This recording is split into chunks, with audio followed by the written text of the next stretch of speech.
Hello, my darlings, and welcome back to Radio Wasteland. I have to say, last week, Sean filled in while I was gone doing something incredibly boring, so you pointed out. I thought I pointed out that you were in a detention camp being re-educated to spout the Illuminati party line on the radio.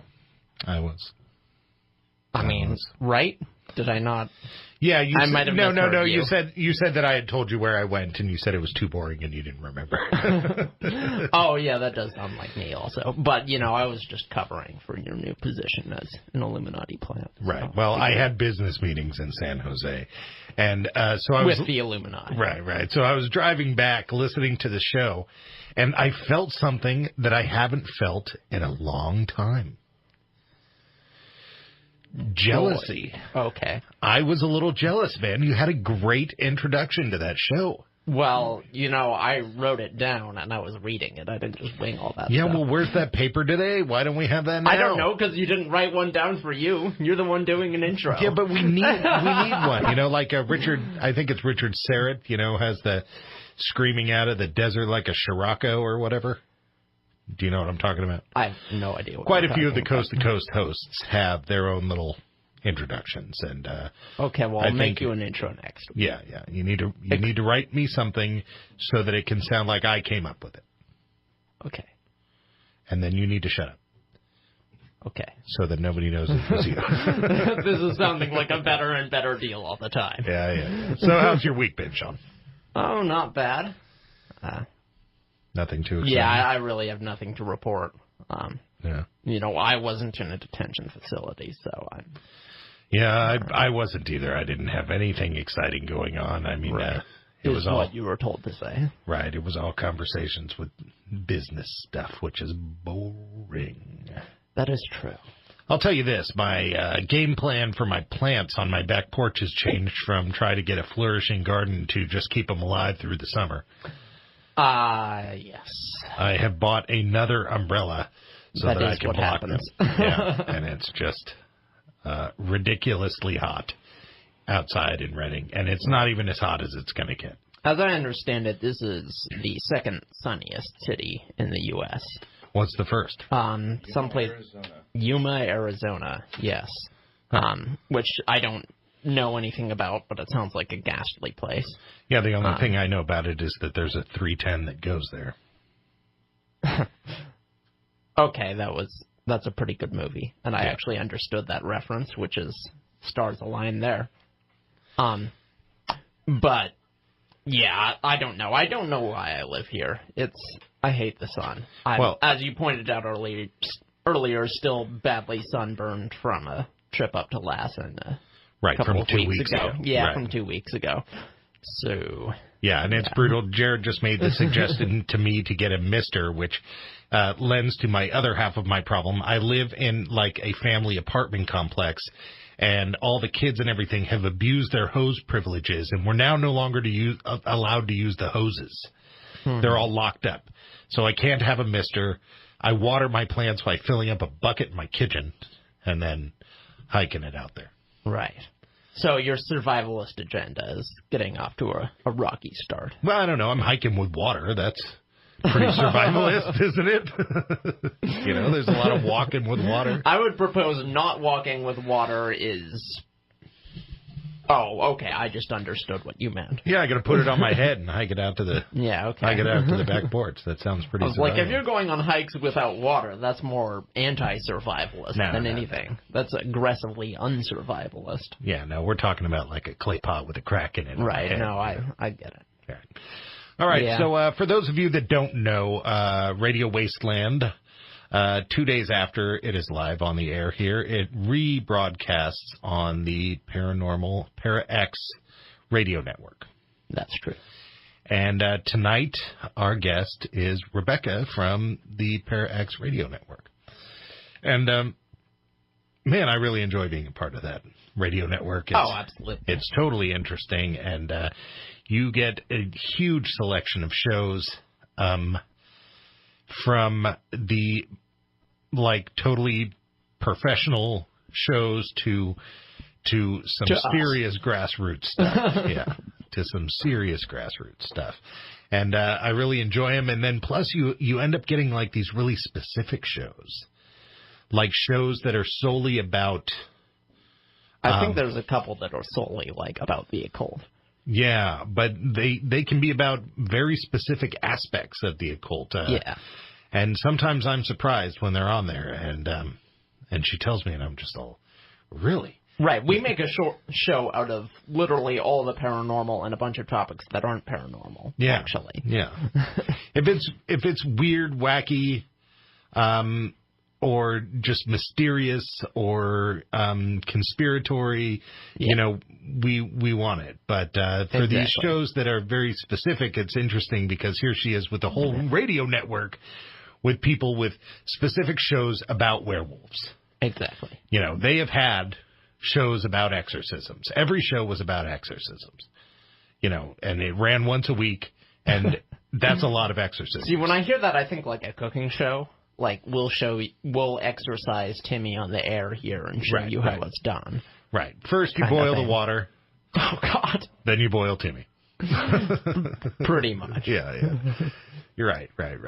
So I think it's really interesting for her to be connected to all of these. I hesitate to call them crazy characters because we're two of them. Oh, yeah. We're two of those crazy characters that are on there. Who knows when she's going out with her friends at the bar and she says, oh, my God, can you believe these guys? We might be those guys. Yeah, I think I renounced any persuasive claims to sanity long ago. Yeah. Around when I started the show. Like, okay, so no one's ever going to take me seriously again in my life, but also this is going to be fun to do. Right. Yeah, I pretty much have that, too. Because, when people ask me about the show and, like, what it's about, I find myself sort of, like, getting a little diminutive, getting a little like, well, it's about this, that, and the other thing. It's like... Oh, absolutely. I find myself I'm always just like, I don't really believe any of it. Feeling out the situation. Fun to do. Right. And they're like, I'm all, oh, yeah, it's a bunch of BS as I go home and astral project. Basically, yeah. Like, I'm 100% lying to people I tell about this show. Right. It's a lot like believing in either side of politics. Right. You got to weigh out which room you're in, before you're just all like, oh, I'll be like, oh, I don't really believe in it. And then they'll be like, really? Well, I think I saw like a flying saucer once. And I'll be like, and really? Then you out the history of flying saucers. And then I'll just be like, on with all this Roswell stuff. And, there's parts they never found. And, right. So I hear. All right, so when we come back, we have Rebecca Brumble from the Para-X Radio Network. Come on back here to Radio Wasteland. All right, welcome back to Radio Wasteland and our guest, Rebecca Brumble from the Para-X Radio Network. Rebecca, we got you there with us? I'm here. How are you doing? Oh, not bad. How are you doing? Oh, excellent. Thanks for having me. Oh, no problem. We're going to act all formal now. Yeah. See, that's the deeply suspenseful moment we have in the beginning of every show between when Chauncey says, do we have you on here?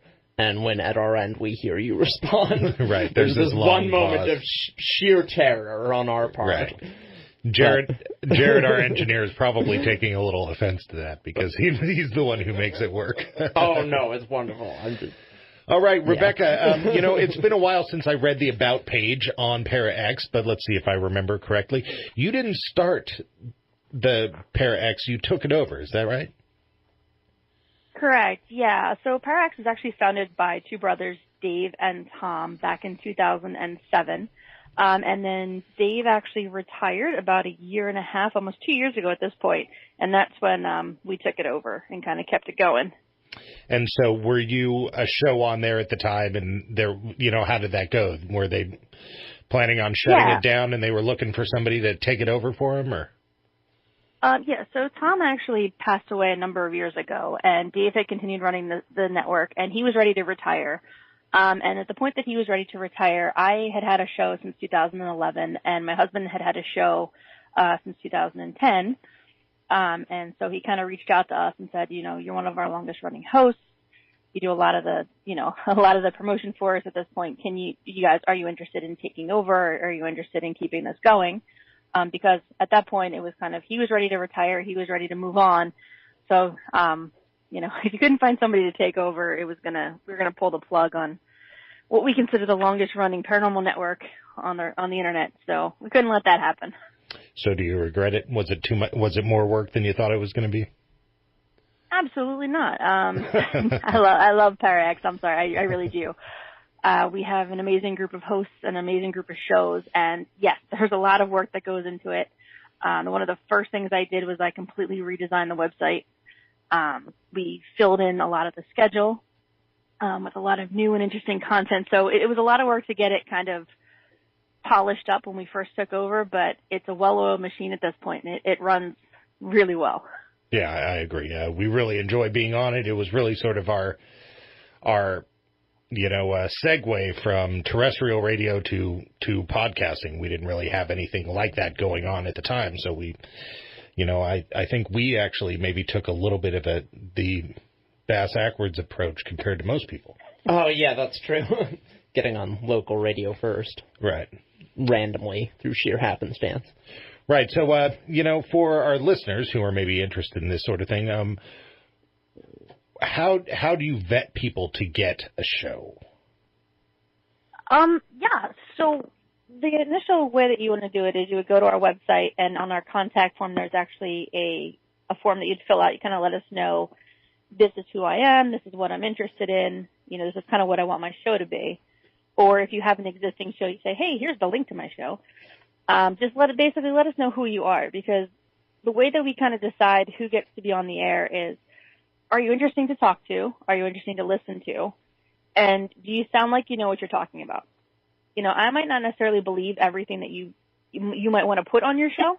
There are several shows on our network that I kind of, I look at them and I go, I'm glad that people like you. Because, that is I might not polite, necessarily Rebecca. buy in. Yeah, I might not necessarily buy into their topics, but you know what? There's a little bit of something for everybody, and I'm not the be-all, end-all deciding what topic is or is not, kind of interesting to people. I'm more interested in the personality in the host, and the fact that, you need to be able to hold a conversation, and sometimes hold a conversation by yourself for your time slot and keep people interested. So we do a lot of interviews. We listen to kind of what you put together, and in the end, if you've kept our interest for that long, then we give you a chance. And we're pretty open. We've given a lot of people a chance that maybe we wouldn't necessarily do on retrospect, but we'd like to give everybody at least the benefit of the doubt to start. Right. So I won't put you on the spot just yet asking you about the craziest topics you have, but I will put you out there and say, what are your favorite topics? Actually, before we go on to that, let me ask you, when you're vetting for the shows, I forgot I wanted to ask you this, are you looking for diversity? Like, hey, we don't have a show about that yet, and I would like that, or are you really sort of kind of open to however it goes? We do like to kind of put things out there and say, hey, we have a gap in our schedule for somebody who, for example, right now we have a gap in our schedule. If anybody has a show about UFOs that would like to be on ParaX, we'd like to hear from you, because really? right now we have kind of a... That is incredibly surprising to me. That seems like the first thing that would get filled. You would think. So we do have a couple of shows that do cover UFOs, but we don't have one that's like UFO solid. So I'm just throwing that one out there for anybody who might be listening. Well, I will ask 8 out of the 10 of my next guests. Right. Yeah. That's funny. But we generally, like to answer your question though, we definitely want to leave the door as wide open as we can. We don't really discriminate based on anything. The only thing that we ask people not to talk about is like politics. And we ask you not to disparage other religions. Like, that's it. Other than that, topics are pretty much wide open. We have everybody from conspiracy theories to paranormal investigators to Bigfoot hunters. And we even have a few people who are just crazy.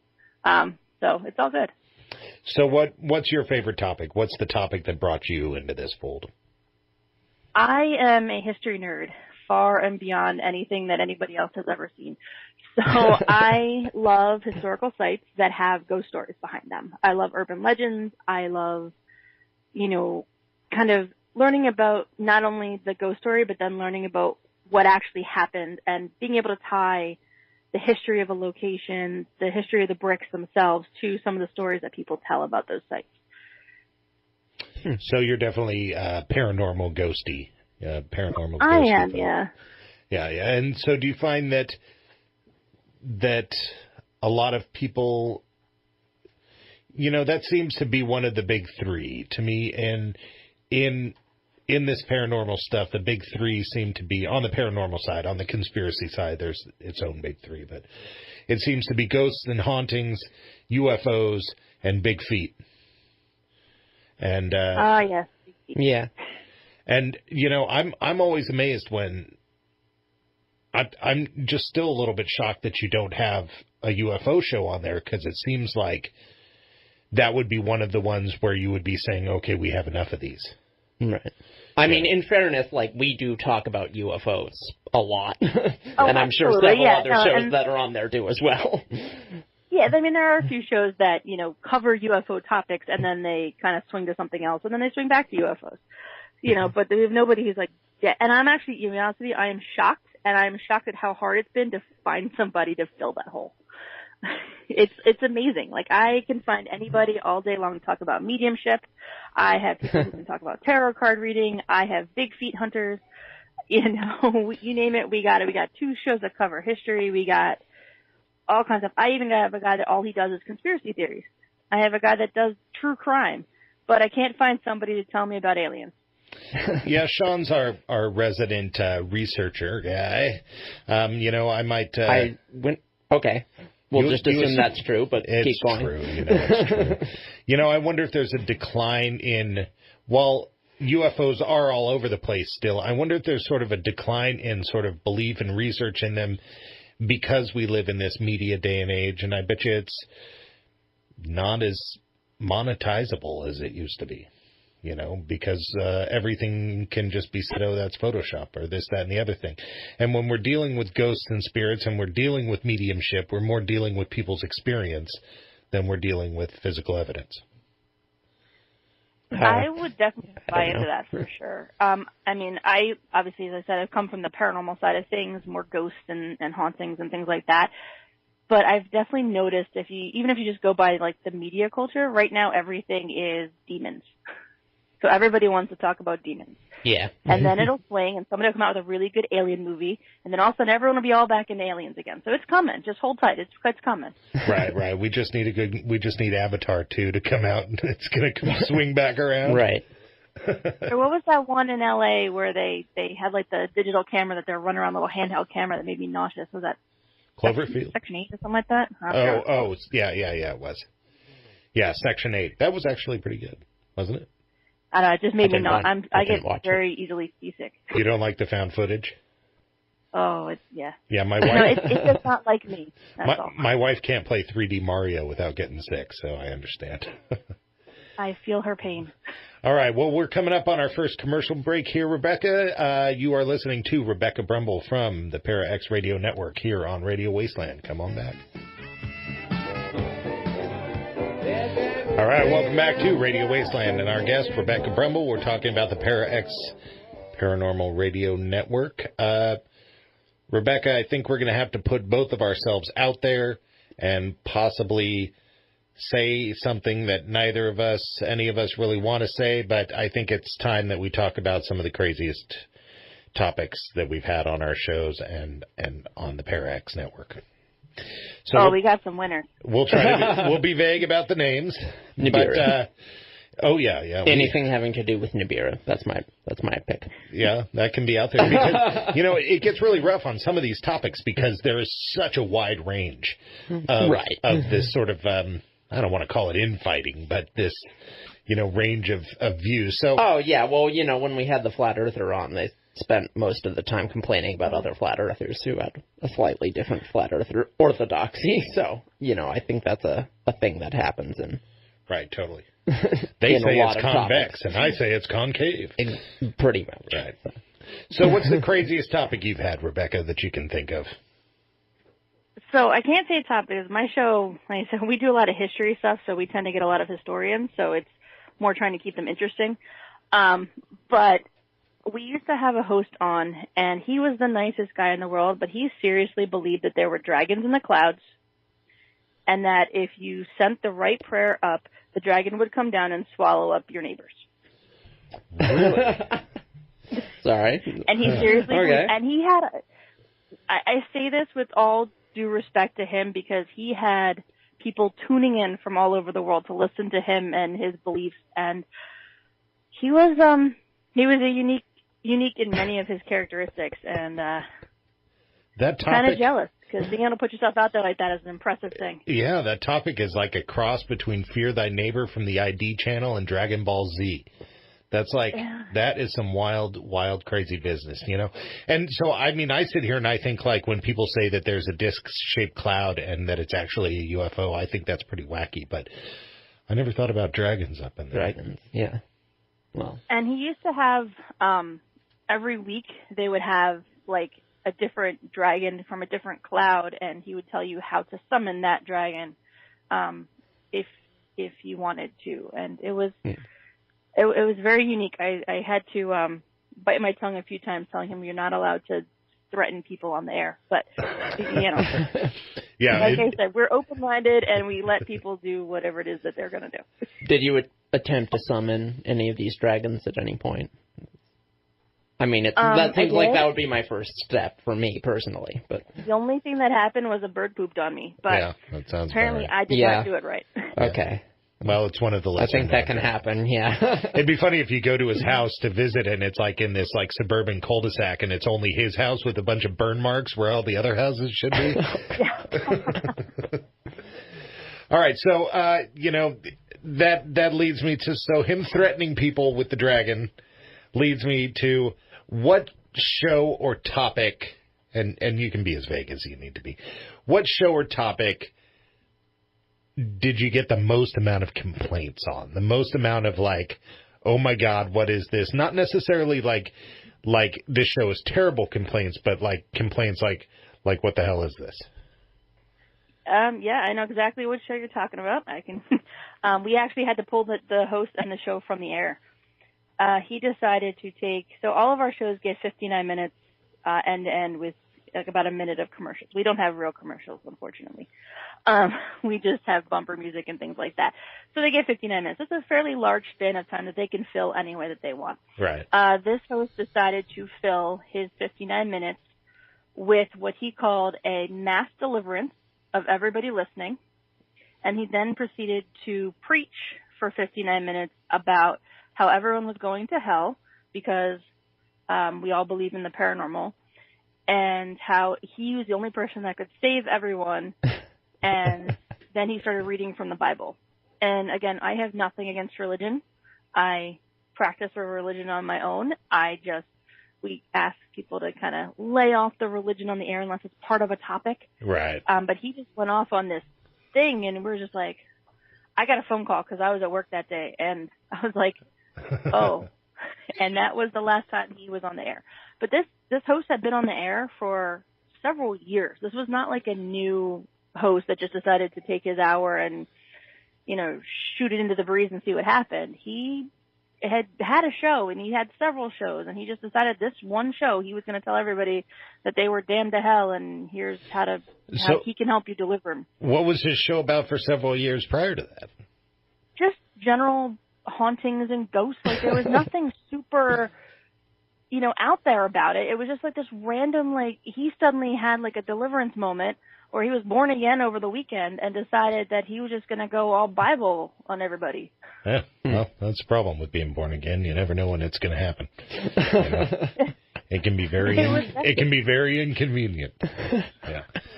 That is wild, you know, to have to kick him off of the air. You know, that you telling me that, I'm imagining in my head, as I'm sure everybody who has listened more than once, I'm a horror movie fan, I imagine in my head the radio stations that they're listening to from Children of the Corn as they're driving through the cornfields, and they're going through the stations, and all they are is these crazy religious stations that tell everybody that they're going to hell. I love it. It was not far off from that. I was waiting for the banjos to kick in. I love it. I love it. Oh, that's funny. That is crazy. Yeah. Man. So, you know, what do you think is, like, maybe the weirdest topic, you know? I understand, like, you know, the dragons is most abstract, but like, you know, as far as the topics that, you know, like Sean's saying, Nibiru is pretty weird for him. For me, personally, I have a tough time with the vampires. Okay. Mm-hmm. I do. All right. I want to hear their stories, but I'm personally having a tough time with that one. Okay. Yeah. You know. I'm not feeling personally attacked or anything. Are you a vampire? No, I'm just no. Should I be nervous? No, keep going. This took a weird turn. So is there a topic for you that when it comes on, you're just all like, oh gosh, I'm not sure what to make of this one? You know what? Yes, and I keep having the same guest on repeatedly to talk about it because I'm intent on understanding what the bleep he's talking about. I keep doing it with the vampires too, but go ahead. So this gentleman who's been on my show a number of times believes that the LDS Church was founded here in America, but that they actually have roots in Mesoamerica, and that during archaeological digs in Mesoamerica, they found all the roots of the LDS Church. Really? I'm not sure I understand this. That strikes me as different than what the LDS Church says about themselves. Well, not really. In the Book of Mormon, don't they talk about Jesus being resurrected again and coming to the New World? Yeah, so supposedly, from what I understand, they had these gold plates that were given to someone in colonial era America. Joseph Smith. He found them with a seeing stone or something. Dug them up. Go ahead. So the belief, and he actually sent me his book, and I read it, and I'm fascinated because I don't understand it. But and I've had this guy on my show 3 times now because it's such a fascinating thing to me. But he believes that in all of the Mayan temples, the Incan temples, some of the other digs in like Central America, actually confirm their belief that there were Mormons all across the United States before there was a United States, and even before there were Native Americans. And then at some point they buried the tablets to be refound hundreds of years later. Whoa. Huh. I know, right? So this is a... Do you want his name and email so you can talk to him? Yeah. Yeah, I think I do. You know us so well. So when he says Mormons, I'm not sure how to word this, but I assume he means white people. Well, I mean, like he's saying before Native Americans, he's talking like white people. I don't know how else to word it, you know. I don't know that he is necessarily is worrying about that, but I think he's definitely referring to the foundings of the Church of the Latter-day Saints. So whether or not they are what color they were, or if they were maybe Native Americans who practiced Mormonism. Right. Well, at first that's what I was thinking, you know, because in the Book of Mormon there is something about, now I don't know it very well, but there is something about Jesus coming to the New World and being reborn here at some point. Right. But that's the extent of what I know. I think I saw some sort of etching. I don't know. All right, Rebecca, we're coming up on our commercial break here. You're listening to Rebecca Brumble here on Radio Wasteland. Come on back. All right, welcome back to Radio Wasteland and our guest, Rebecca Brumble from the Paranormal Radio Network. So we've discussed here that your show, The Shadows, right, is about history and ghosts. I didn't know that your husband had a show. What was his show about? His show is, well, he started originally, he did a show called The Hive, which is kind of where paranormal teams could come and share some of their locations that they've done. And now he does a show called Dark Sun Rising on Monday. Oh, okay. I know that show. I just didn't know he was your husband. That would be him, yeah. All right. And what is, for our listeners, what does that show cover? Sure. So Dark Sun Rising is kind of the darker side of the paranormal. They talk to a lot of people who kind of dig into things that might not be considered mainstream paranormal. They talk to a lot of kind of fringe religions. They talk to people who do a lot of psychology, things like that, horror authors, all kinds of cool stuff. Yeah, that is cool. So do you have any like hit shows on there that our listening audience should know about so that they can get in there? All of them. No, well, they're all great except Radio Wave. No, I'm just kidding. Sorry. Yeah, thanks. No, actually, I mean, honestly, we have a little bit of everything for everybody, so it all depends on kind of what your interests are. But Marla Brooks is starting the Collagen on Thursday night is our longest running show. She's been running now for 10 years on the network. So we're very grateful that she is on the air. Yeah, that one she's fantastic. Most of, for our listening audience, I'm under the impression that most of your shows are coming from, the East Coast or somewhere closer to it. And we're coming here from the West Coast. And so we run pretty late on your network. Yeah.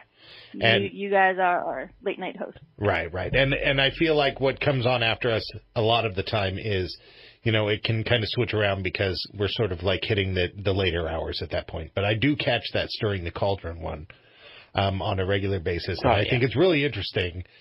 Really, of all the paranormal stuff, one of the ones that I wish was most true was like magical spells. We had the Dark Lady on here, and we've had a couple of witches on. Actually. Yeah, and I really enjoy it. It might be the horror movie guy in me. I don't know what it is, but I really. Well, I never got around to trying any for spells, so I'm reserving judgment. Yeah, I'm a little disappointed that they're not evil, but I mean, if they were evil, they wouldn't be coming on the show. Right. I'm sure you could find an evil one. You think so? They have to be out there. There's all kinds of people in the world. There's got to be an evil one out there. Yeah, you just don't want to piss them off on the show, I guess. Just play nice, I guess. Play nice. We always play nice. So, what's in the future for ParaX? What are you working on? We're just trying to fill out the best paranormal programming that we can get. And, we always say that, we are a paranormal network, but we are open, conspiracy theories, anything that ties in. We're trying to get, as you said, a little bit more West Coast friendly because we are kind of East Coast based. But if anybody out there is interested in hosting a show, our application is always open, and we'd love to hear from you. It doesn't take much. It just takes a computer connection and a willingness to figure it out.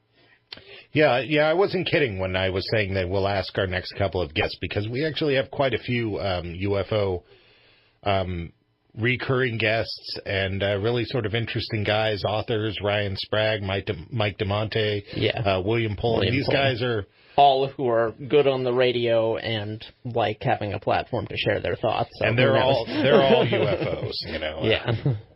That is all they do. Excellent. Well, like I said, our application is open to anybody. I mean, no experience required. We'll train you up in whatever you need. And you can be part of one of the longest-running paranormal networks on the Internet, which is always fun. Awesome. And I like saying that. Now that we celebrated our 10-year anniversary, we can officially say that. You can officially say that. Yeah, it's funny that 10 years is considered a long time on the Internet. I'm not trying to come down on ParaX, but I remember just a couple years back, people are just all, oh, my God, Facebook's 10 years old. I'm just all, what? That's it? It's just so weird that the lifespan of the Internet is so short that 10 years is straight up venerable. Yeah, well, I was trying to think. 10 years ago, I was in my college age. That was fun. I missed 10 years ago. Yeah, I missed 10 years ago, too. Yeah, I think I'm about the age of the Internet, actually, 92, so it seems reasonable to me, I guess. So you were saying that the big topic now is demons, and so what have been, and you were saying that it tends to correlate with what's in the media, and that kind of makes sense. That people are that way. I'm that way, too. I watch a movie. I get inspired by it. I want to find out more. You as a history buff, my wife is definitely, she'll watch, like, history shows and stuff like that, and she'll spend the next hours, if not days, sort of sucking up any history information she can about the topic on the Internet. So that really makes sense. So what was the last sort of big topic pre-demon? Pre-demon? I'm trying to think. I mean, right before there, it was kind of house hauntings, I guess, was kind of a big one, where everyone thought their house was haunted. Because right then the ghost hunter shows were huge. Paranormal activity. Huge. Yeah, all those kind of things were huge. So everyone thought their house was haunted. It wasn't necessarily that it was any kind of, like, dark haunting, but everyone had a ghost somewhere. Right. That was a big thing. And then also seeing, I don't want to say Bigfoot, because that wasn't quite it, but it was some kind of cryptozoological creature, some kind of cryptid running around. Everyone was seeing those, too. Oh. Yeah, I love cryptids, but I have a hard time with those ones as well because there's just, you know, as a sciencey kind of guy, you know, there's plenty of room in my imagination for ghosts and hauntings and stuff like that. But I have a tough time with the cryptids because of the sort of lack of physical evidence. But they're definitely something I want to be real. I want them to be real so bad. So it's like I love hearing these guys, but I have a hard time going all the way there with my belief. I'm right there with you because at some point somebody should have found a body somewhere. Totally. Right. Well, we had that guy on who wanted to kill Bigfoot. Jim Lansdale from Killing Bigfoot. Yeah. He was looking specifically for an aggressive territorial Bigfoot that was a danger to humans so that he didn't have to kill, you know, a nice peaceful Bigfoot.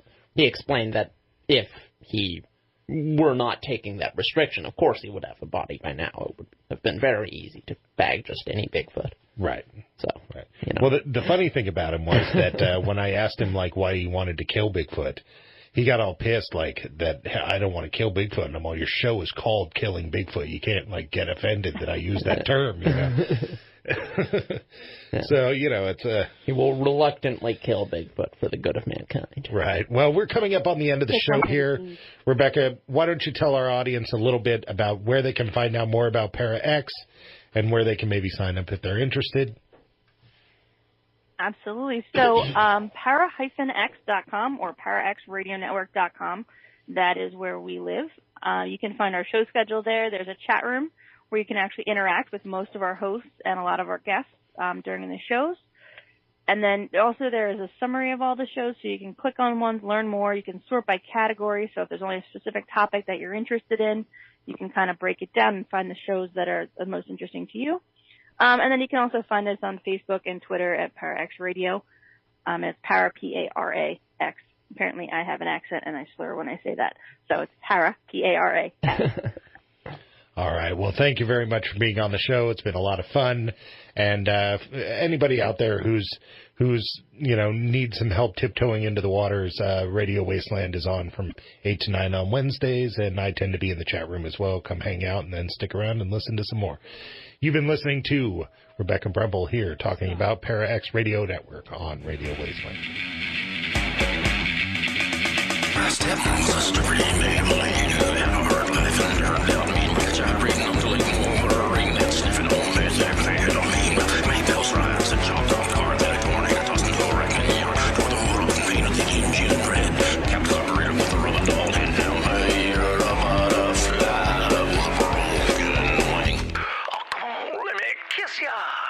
All right, you've been listening to our guest, Rebecca Brumble, here on Radio Wasteland. What'd you think of her? She's all right, I guess. I mean, yeah, this isn't the usual situation with a guest where we're like, you know, was that crazy or was that guy amazing? Right, this is a situation where we're basically commiserating with someone in a similar position with a as peer. us. With a peer. Yeah, about our guests that we have that are similarly crazy. Right. I joke, of course, about her being all right. I really like her and find her really interesting. And in that middle segment where we're talking about the craziest stuff, you know, I realize we have to tiptoe a little bit because, you know, I mean, we don't want to insult any of our guests. But, you know, I mean, there have been quite a few guests where my mind was blown. I feel like if most of them are listening, like, they probably know who they are, and they're probably like, fair enough. Yeah. You know, this is why I have a hard time holding down a day job. Except many of our guests who are a little more out there don't. Like, they have scores of followers and they're doing really well, so I don't know what that says. That's true. That is true. You know, some of our, the people who have day jobs are the ones who are, like, really hardcore UFO investigators who are, like, all into hardcore research and facts and evidence and anything. Right, a little too real for the masses. It seems they're the ones who aren't monetizing. Yeah, it seems like that there's this, like, weird spectrum of, like, all the way at one end is, like, we want to be saved or we want to believe in the unbelievable. Mm-hmm. And then you hit the spectrum of we're going to attempt to unexplain the unexplainable. Right, and totally different. Right, and there seems to be less there, and then on the other end of the spectrum is just solely entertain me, and I don't want to think about much of anything and show me pop music and movies. So it's like it's weird that middle spectrum doesn't quite have, it just shows me how few of me there are out there, I guess. Yeah. Well, we don't do hardcore research. I mean, the two of us. Well, no, but we have guests on who do. Oh, absolutely. Yeah, I mean, I think we're both probably a little more skeptical than a lot of people in the paranormal arena. But, being one of the people who really combs through the evidence and looks at all the stuff, that's a lot harder than being on either other end of the spectrum. Yeah, it's a lot harder, but I feel that it doesn't get them the followings. Exactly. No, it doesn't. That these... Well, the answer you come up with more often than not is, we really don't know, but hey, look, isn't this interesting? Right. I don't know that people, I don't know doesn't sell as well as it's reptilians, and they're controlling your mind. Right, and some of these spiritual things and some of these were being controlled, extreme situations, it's like, I can't help but to feel that maybe it gets a little Jim Jonesy. A little bit. It gets a little too people trying to be saved. Yeah. Well, people, I mean, even Art Bell, who had a show, obviously, that is similar to ours, the prototypical paranormal show. Mm-hmm. He got into weird situations of having people on who, like, the Heaven's Gate people. The people who committed suicide to follow the comet. Mm-hmm. He had people on his show who were connected to those people. Oh, really? I don't know. Yeah. And so, I mean, for him, I'm sure that must have put him in kind of a difficult position, right? Yeah, I would imagine. Because, So it's a really... it's literally that. I mean, this is the kind of place where those people do get a voice. Right. And that's... Just part of it. Whether hosts like us want to admit it or not, part of our job is to entertain. Oh, absolutely. Part of our job is to entertain. People want to listen and be entertained. But if I ever tell people I'm a journalist, just kick me right in the teeth. Do a flying kick, and by today's standards, you are a journalist. Oh God, that's so depressing. That can't be true. Well, it's like that article that I read about the originator of fake news, Art Bell. When he died, they referred to him as the originator of fake news. I don't think that's really fair. I don't think so either. Especially he was dead, man. He can't defend himself. But there is something interesting about these sort of extremists where they really want to believe something that is. I read an article, or realistically, my wife read an article to me about how between the ages of 45 to 54, English-speaking countries, wealthy English-speaking countries like the United States, Canada, England, all these countries, statistically, that's where people's lust for life drops, and then it comes back at 54. So I think I'm on the brink of some sort of midlife crisis, and so maybe I'll find some sort of solace in one of these Heaven's Gate cults. Yeah. Obviously, it'll be the vampires. Right. Yeah. Who knows? Maybe find new meaning as a vampirologist or whatever. I don't particularly feel all that well on a regular basis, so maybe I just need maybe you need a warm cup of human blood. Right. It's all right. Mo negative. You're listening to Radio Wasteland. Come on back. We got some news. We live in what I call a reactive, fast-paced, frenzied world. We live in what I call a reactive, fast-paced, frenzied world. Yes, I can do it. The question is, do I want to do it? Of course I don't want to do it, because who really cares? If you were unaware that somebody close to you had died, would you have an emotion? Of course not. You are unaware that it happened. It is never the event that causes the stress. It is always the thought about the event that causes the stress. In other words, our thoughts control our emotions. Our thoughts control our emotions. We live in what I call a reactive, fast-paced, frenzied world. Welcome back to Radio Wasteland. It's news time. Sean, you got anything for us? No. You don't? Yeah, let's just end the segment. All right. No, I'm just kidding. Oh, right. So, yeah, you may have heard about the huge granite sarcophagus they found in Alexandria. No, I haven't, but I'm totally interested. Well, they found a huge granite sarcophagus in Alexandria. Really? Yeah, now I'm done. That's it? Huh? No. So, how huge are we talking? Like, are we talking huge because it's ornate or huge because it held something huge? Perhaps both. They aren't quite sure. Now, this is clearly a sarcophagus. This is clearly, a designed to hold people kind of situation. But it is, I believe the measurements put it at almost 8 feet long and several feet wide. So it's, I believe it was listed as the largest coffin that they found of that type ever. And, of course, being made of... When you look up pictures of this thing, it looks really just ominous, actually, because it's black granite, and it's just this angular slab, and it's like, this is where you would store the Ark of the Covenant.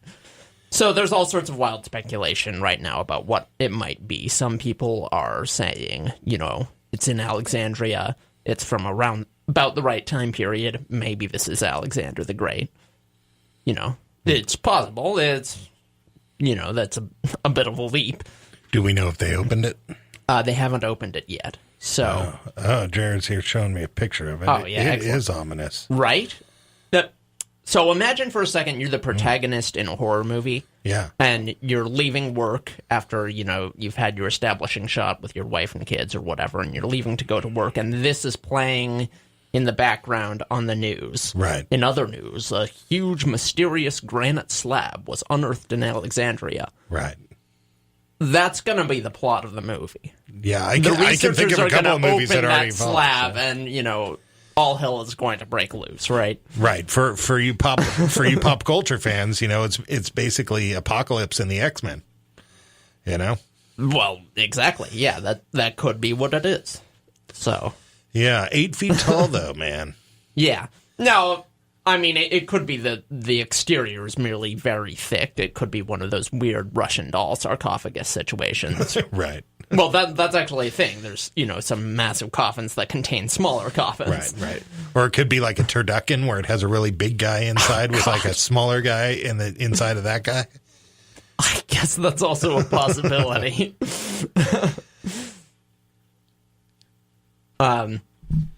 So, there's a tweet here that says, if we've learned anything from every mummy movie of the last 100 years, it's that this sarcophagus must not be opened. Yeah, that is precisely what I was thinking. Yes. That it seemed like one of those things that you open it and Hellboy ensues. And that's kind of what you were getting Pretty at. much. So they also found a bust of a person next to it, which they're thinking maybe this is the person who was contained in it. Mm-hmm. However, it's clearly like a human head and human face, but it's white marble, but it's too old to tell what it is. It's too old to tell if it has fangs and a Klingon forehead ridge. Right. It's like the silhouette looks human, but the features are gone by now. Right. All right. Or it's just Slender Man. Slender Man. So, maybe it had no face on purpose. Right. All right, listeners, you tell us what's in there. Is it the mummy? Is it Indiana Jones and the Kingdom of the Crystal Skull? Is it Pandora's Box? Is it Goliath? If humanity is going out, it's got to be with a better plot than Crystal Skull. Well, I got to tell you, one thing that I know for sure is it's very rare that humanity has ever been given a box and decided not to open it. This is true. All right, you're listening to Radio Wasteland. Thanks for checking us out.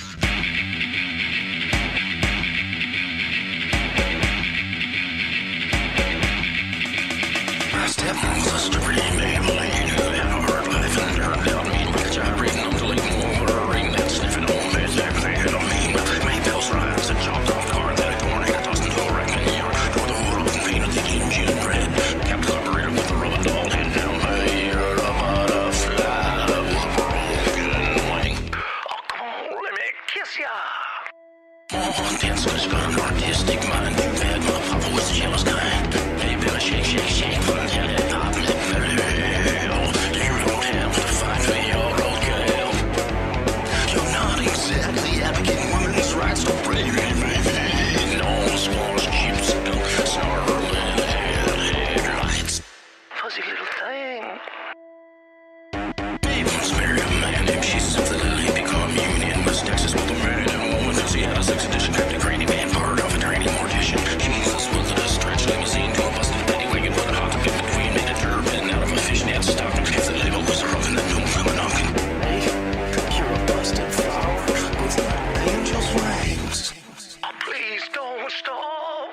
She's a married woman who divorced my papa. Neither have my own sister or my mother-in-law. He proposed to me in June, but I refused. I'm sorry to say, I'm a little confused. Maybell, please be my bride. No, down deep in the pit of my old black heart is solid love there, baby. And I'm feeling all tickly and tangled up inside.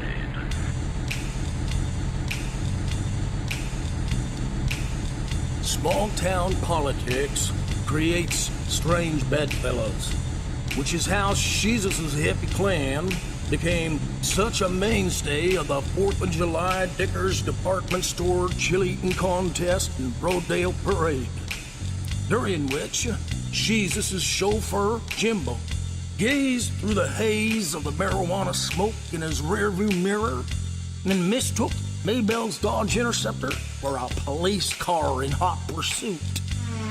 As an ex-dirt track motorcycle racer, Jimbo had a habit of making left turns only, and plenty of them.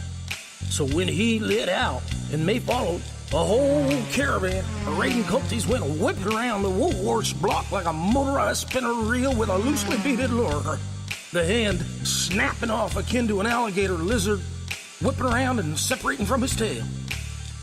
Jimbo used an abandoned couch in front of the barber shop as a berm and skittered up the Piccadilly Plaza parking lot, ascending with May's hot foot seemingly hitched to his rear bumper like a pair of Roman candles in a kitchen blender filled with carbonated ectoplasm.